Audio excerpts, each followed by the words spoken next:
Hello friends, नमस्कार। Welcome to my channel Shanti peace of mind. दोस्तों, आज मैं पुत्रदा एकादशी की कथा और महत्व आपके पास लेकर आई हूँ। दोस्तों, चलिए आप और हम सुनते हैं। दोस्तों, पौष मास की कृष्ण पक्ष की इस एकादशी का व्रत निसंतान को भी सुंदर पुत्र प्रदान करने में समर्थ है। दोस्तों, संतान प्राप्ति और उनकी रक्षा एवं संतान की प्रगति के लिए प्रत्येक नर नारी को ये व्रत करना चाहिए। पुत्रदा एकादशी को सुदर्शन चक्रधारी भगवान विष्णु की पूजा की जाती है।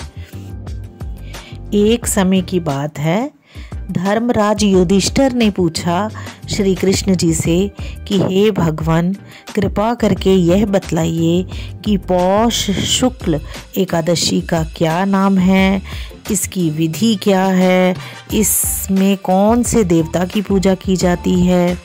तो भगवान श्री कृष्ण बोले, हे राजन, इस एकादशी का नाम पुत्रदा एकादशी है। इसमें भी नारायण भगवान की पूजा की जाती है, सुदर्शन धारी श्री विष्णु भगवान की पूजा की जाती है। तीनों लोकों में पुत्रदा एकादशी के व्रत के समान कोई और दूसरा व्रत नहीं है। इसके पुण्य से मनुष्य तपस्वी, विद्वान और लक्ष्मीवान बनता है। अब मैं इसकी कथा कहता हूँ, ध्यान पूर्वक सुनो। इस पर भगवान श्री कृष्ण कथा कहते हैं। एक समय की बात है, भद्रावती नामक नगरी में सुकेतुमान नाम का एक राजा राज्य करता था। उसके कोई पुत्र नहीं था। उसकी स्त्री का नाम शैव्या था। वह निपुती होने के कारण सदैव चिंतित रहा करती थी। राजा के पितृ भी रो रो कर पिंड लिया करते थे और सोचा करते थे कि इसके बाद हमें कौन पिंड देगा।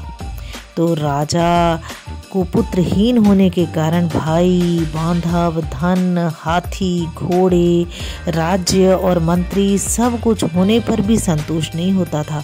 वह सदैव यही विचार करता था कि मेरे मरने के बाद मुझको कौन पिंडदान देगा। बिना पुत्र के पितरों और देवताओं का ऋण मैं कैसे चुका सकता हूँ। इसीलिए मुझे पुत्र की उत्पत्ति के लिए प्रयत्न करना चाहिए। राजा इसी प्रकार दिन रात चिंता में लगा रहता। एक समय राजा ने अपने शरीर को त्याग देने का विचार किया, परंतु आत्मघात को पाप समझकर उसने ऐसा नहीं किया। एक दिन राजा ऐसा ही विचार करता हुआ अपने घोड़े पर चढ़कर वन को चल दिया और पक्षियों और वृक्षों को देखने लगा।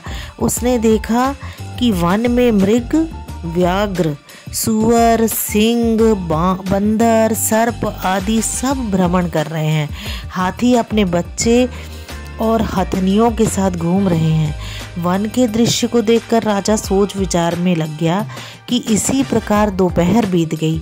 वह सोचने लगा कि मैंने कई यज्ञ किए, ब्राह्मणों को स्वादिष्ट भोजन से तृप्त किया, फिर भी मुझको ये दुख क्यों प्राप्त हुआ।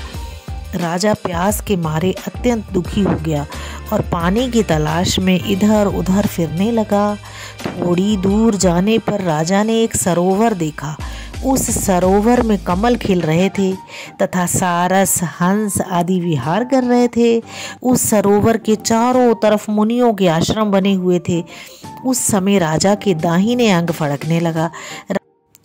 राजा इसको शुभ शगुन समझकर घोड़े से उतरा और मुनियों को दंडवत प्रणाम करके उनके सामने बैठ गया। राजा को देखकर मुनियों ने कहा कि हे राजन, हम तुमसे अत्यंत प्रसन्न हैं, अपनी इच्छा कहो। राजा ने उनसे पूछा, महाराज आप कौन हैं और किस लिए यहाँ आए हैं, सो कहिए। मुनि बोले, हे राजन, आज संतान देने वाली पुत्रदा एकादशी है। हम लोग विश्वदेव हैं और इस सरोवर पर स्नान करने आए हैं। इस पर राजा कहने लगा कि महाराज, मेरे भी कोई संतान नहीं है। यदि आप मुझ पर प्रसन्न हैं तो एक पुत्र का वरदान दीजिए। मुनि बोले, हे राजन, आज पुत्रदा एकादशी है, आप इसका व्रत करें। भगवान की कृपा से अवश्य ही आपके पुत्र होगा। मुनि के वचनों के अनुसार राजा ने एकादशी का व्रत किया और द्वादशी को उसका पारण किया। इसके पश्चात मुनियों को प्रणाम करके राजा अपने महल में वापस आ गया। कुछ समय के बाद रानी ने गर्भ धारण किया और 9 महीने के पश्चात उसके एक पुत्र हुआ। वह आगे चलकर अत्यंत शूर, वीर, धनवान, यशस्वी तथा प्रजापालक राजा हुआ। श्री कृष्ण भगवान धर्मराज युधिष्ठिर से बोले, हे राजन, पुत्र की प्राप्ति के लिए पुत्रदा एकादशी का व्रत करना चाहिए। जो मनुष्य इसका महत्व को पढ़ता या सुनता है या इस कथा को पढ़ता है या सुनता है, उसको अंत में स्वर्ग की प्राप्ति होती है। जय श्री कृष्ण।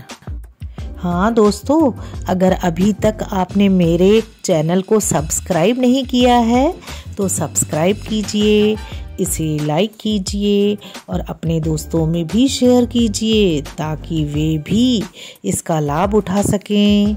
दोस्तों, मैं बहुत अच्छी जानकारी आपके पास लेकर आती रहूँगी। Thank you.